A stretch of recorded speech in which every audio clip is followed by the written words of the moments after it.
Magsitayo tayong lahat at tayo ay manalangin. Sa ngalan ng Ama, ng Anak, ng Espiritu Santo. Amen. Panginoon naming mapagmahal, salamat po sa araw na ito. Humihingi po kami ng inyong patnubay at gabay. Habang nag-aaral kami ngayong araw, tulungan niyo po kami sa sana po ay marami kami matutunan at maunawaan sa aming mga aralin ngayon. Amen.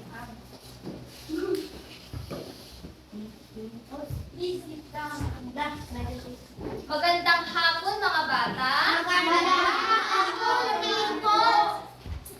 Magandang hapon mga bata. Magandang hapon din po. Kumusta po kayo mga bata? Okay lang? Opo. Kumain kayo kanina? Oo. O sino ang sekretarya sa klase? Absent po. Ay, absent yung sekretary ninyo. O sino yung absent ngayon? Titignan nyo nga sa katabi nyo kung meron sila. Sino? Si Pailing, ma'am. Si Mylene. Sino pa? Si Jubilin Raquel, ma'am. Si Jefferson, ma'am. Ay, sige. Si Resting Atlisha, ma'am. Sulat mo mamaya, ha? Yes, ma'am. Sige, maaari na kayo umupo. Salamat, ma'am. Gusto ko lang sabihin sa inyo, mga bata, na habang nagsasalita si teacher dito sa harap, ano ang dapat gawin? Ma'am. Makinig, ma'am. Makinig. Ano ba? Lorraine? Huwag maingay, ma'am. Magaling. Ano pa, Aldrich? Tumahimik. Tumahimik. Sige, princess, may sasabihin ka pa ba? Tumayo ka. Ano ang dapat gawin kapag nandito sa harap si teacher? Umupo na, maayos. Ano pa? Meron pa ba? At itas ang kamay. Kung gustong sumagot. Magaling. So kahapon, ano ang pinag-aralan natin? Yes? Ma'am. Ma'am. Pansariling kasanayan sa kaligtasan sa daan. Magaling. Mga bata, pwede ba pakiayos muna yung mga upuan? At pakipulot yung mga nakakalat na plastic dyan sa ibabaw ng inyong lamesa. Uy, ang bugagi-bagi. Ano yung bagi dito? Ay, sigo ah. Bagi. Ngayon mga bata, may papakita akong larawan at tutukuyin nyo kung ano ito. Naintindihan ba? Yes, ma'am. Ano ang unang larawan na nakikita nyo dito sa harapan? Ma'am. Yes, Lorraine? Bahay. Bahay. Ano pa? Ma'am. Yes. Kalsada, ma'am. Kalsada. Ano pa? Ma'am. Nalilin na bali. Naperding na balay. Ano pa? Ma'am. Yes. Okay na. Napuputol na mga puno. Ano pa? Yes. Ma'am. Lugan. Ano pa? Ma'am. Yes. Naligar. Kalsada, ma'am. Okay. Gagawin na picture ka. May isang picture lindol. Lindol. So next is yes, Kiko. Tsunami. Very good. And next. Yes. Apoy. Ano ba? Sunog. Magaling. And ay yung mga larawan na pinakita ko ay isang mga trahedya. Ano pa? Pangyayari. Ano pa? Alwin? Wala na. So, yung mga larawan na pinakita ko ay ang mga panganib at sakuna sa pamayanan. So, sakbiti nga mapandita, so kuyan tayo pa ito, anya iti sakuna. Kindly read, Aldrich. Ito ay isang malaking kapisalaan o kalamidad. Magaling. At ang mga panganib at sakuna sa pamayanan ay hindi inaasahan at lubhang mapaminsala.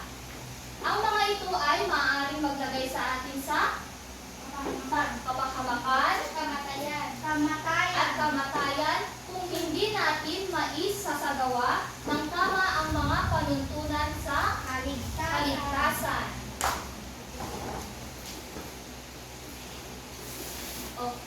At may dalawang uri ang panganib sa pamayanan. Ano ang mga ito?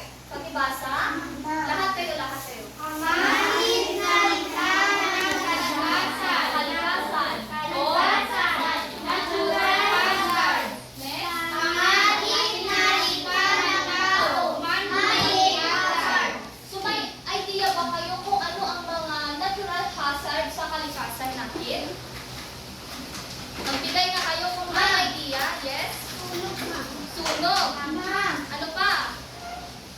Tsunami. Ano pa? Yes? Lindol. Ano pa?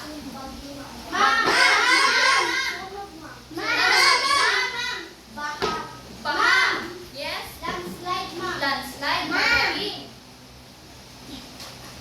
So, ang una nating tutukuyin ay ang mga panganib na likha ng kalikasan o tinatawag nating Natural hazard. Natural hazard.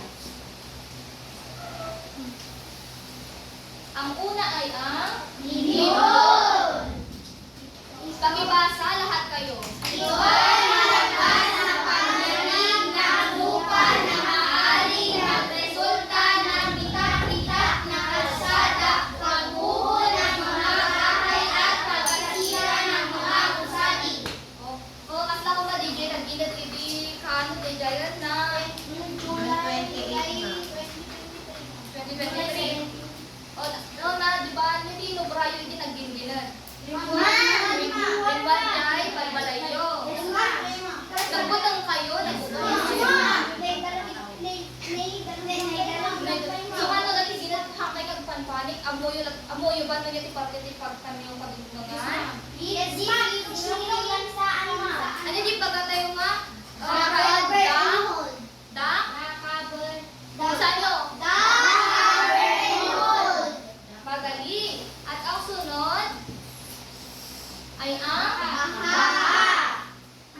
Nagkakaroon ng pagbaha dahil sa walang tigil na pagbuhos ng ulan. magaling. Pwede rin ito dahilan ng bagyo. Bagyo, oo. Bagyo at pwede rin likha ng mga tao kasi yung mga kanal nagbabarado dahil sa mga basura na tinatapon ng mga tao. So, dapat yung mga basura ninyo ay huwag itapon kung saan-saan, kagaya doon.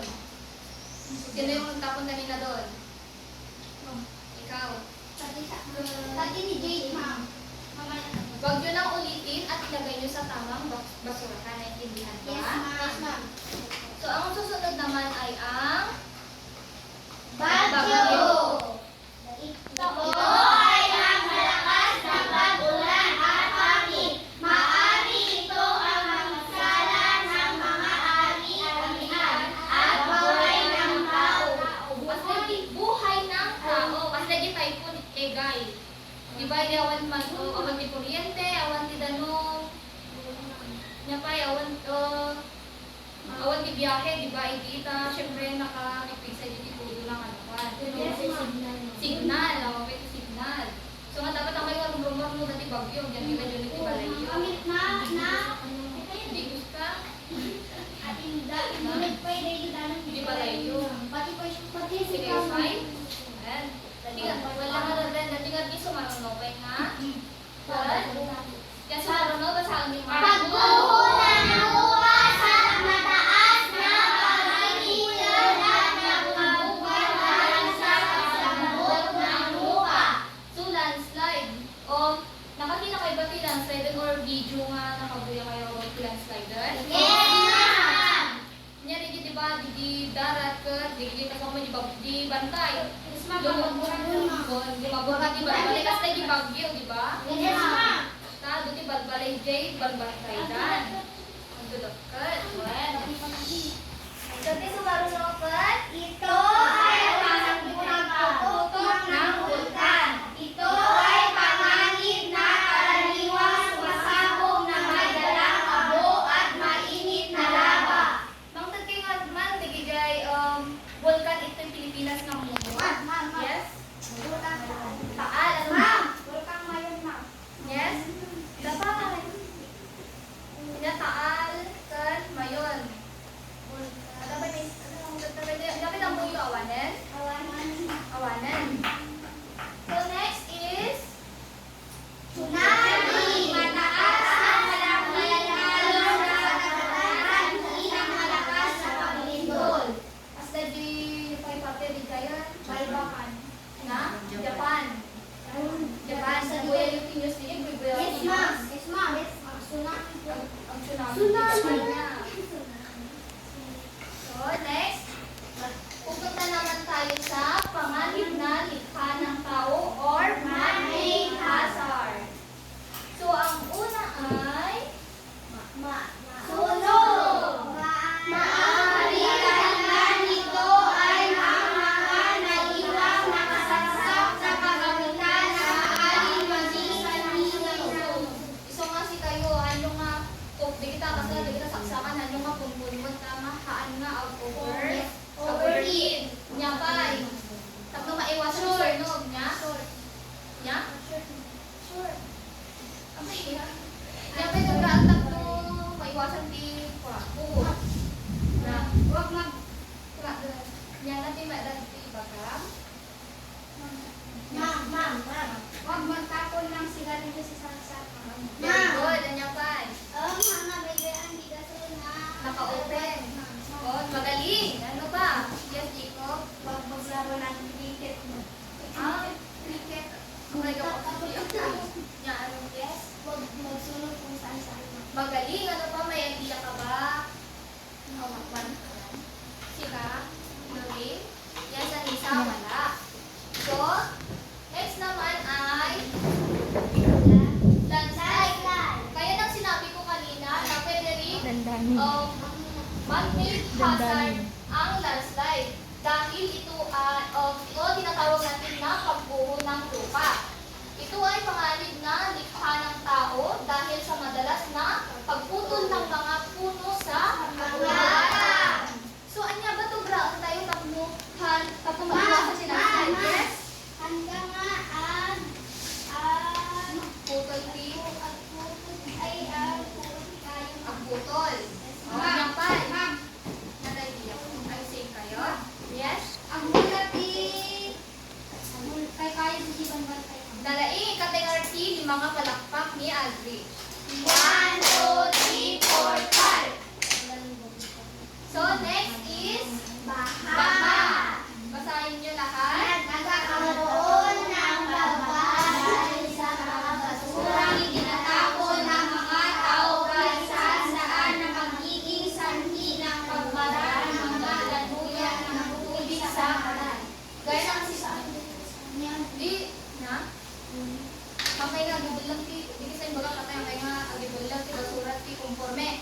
So, ano da kayo ti public, sama na kayo di bangged. No, di kita nagka na nyo ti kendihan nyo, kamay ko naman kasyayan. Pabalin nyo may na, ibulsa, anyapay. Isumay, ikabit. Wala, ikabit tambag, anyapay. Anyapay, Rolly, dapat. Yes? Right.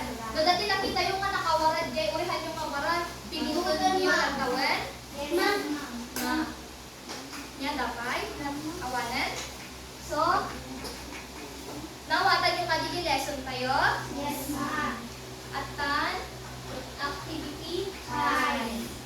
Ada yung ito kaya yung mga activity yung nga sa gabay sa kayo. Sa gabay sa. Okay, so, ay, dagkuratan yung mga answer.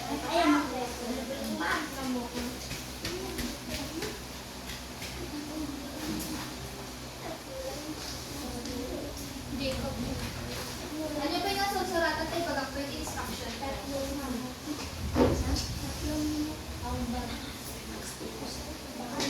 Ada tumpay di ang bilog O, ito yung raon nyo niya.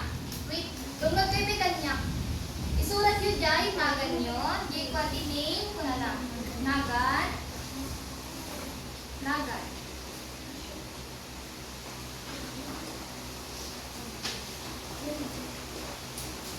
Write your name, Faset.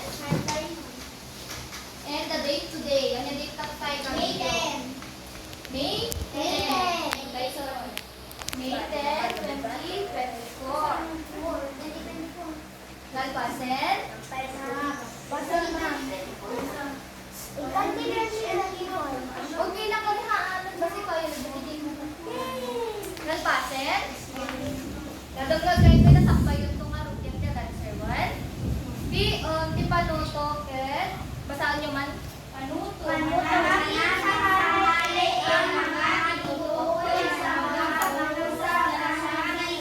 Isulat ang titik bago ang numero. Pagit ito sa 3 minuto.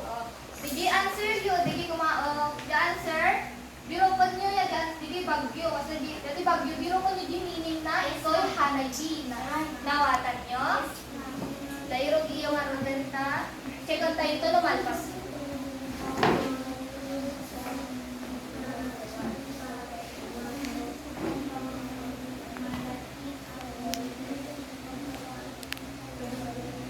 Ikapilyo, Jay, answer na. Jay, cite the number.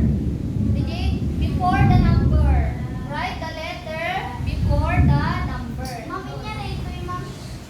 Dati yan, ikapilyo, Jay. Hindi ko ma-answer na dati number 1. Ikapilyo, tangi letter C. Yan na ito yung mami.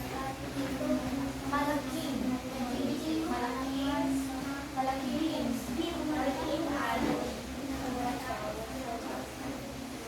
Finish, ma'am. Finish, ma'am. Finish. Finish. Ma'am, nag-finish.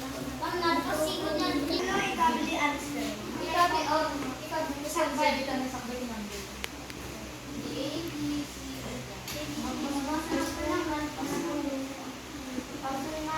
Pasen. Sino din ang alpas kita? Aguli mo kay Pino to, kayo kay Pigilad gumawin. Di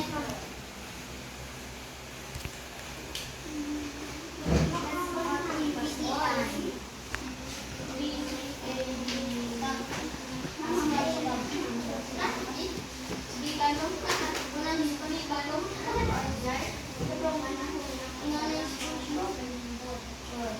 Di ko malay tabag yun. 1 minute time. Sabay 1 minute yun.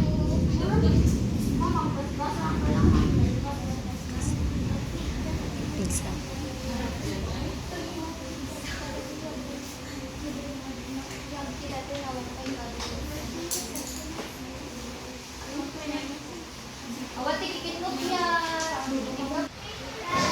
Tapos na ba mga bata?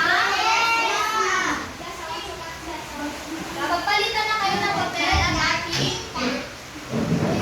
sagutin ang mga tanong. May exam paper kayo? Basta kayo ang marot amin ni Jai. Number 1, Bagyo. Who wants to answer? Sabi sa. Yes. D, basahan man di letter D. Ito ay nakapasamang lagay ng panahon na may dalang malakas na lindol. Tama. So, the number 1, cut letter D. Be honest. Be honest, ame.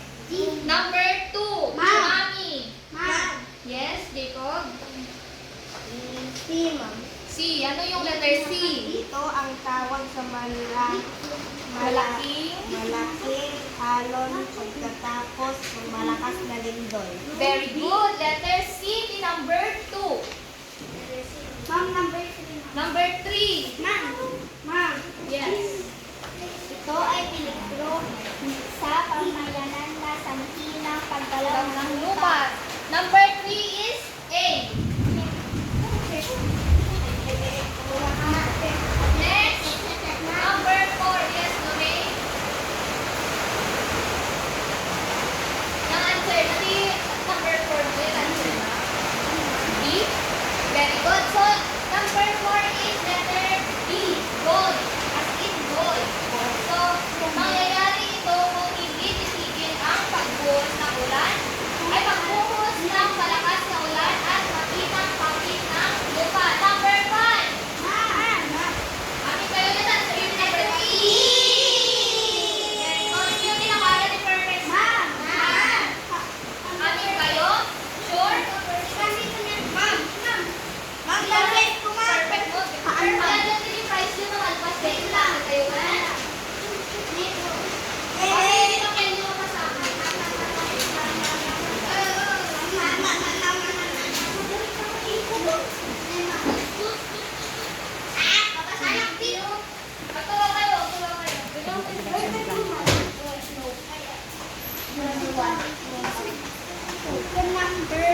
epekto sa baha?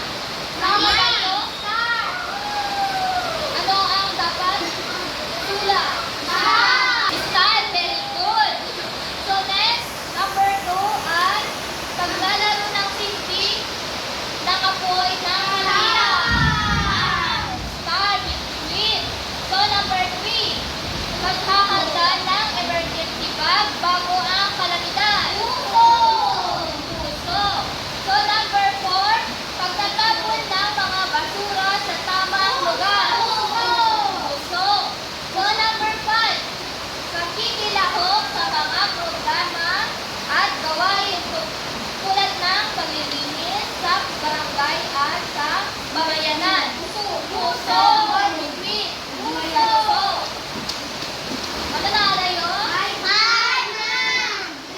So, sagutin natin yung activity number 2. Oh. Ready number 1.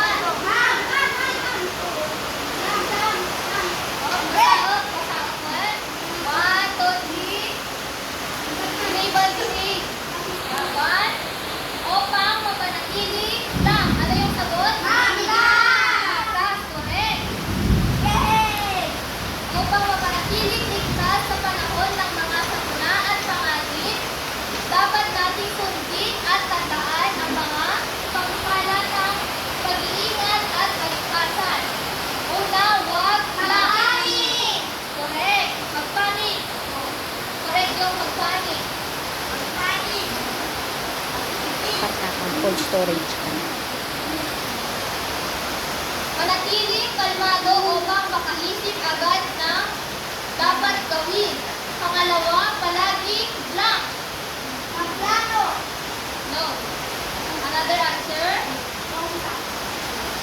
Dapat, pangalawa, palaging makinig ng balita upang alamin ang mga ulat ng panahon. So, dapat tayo ay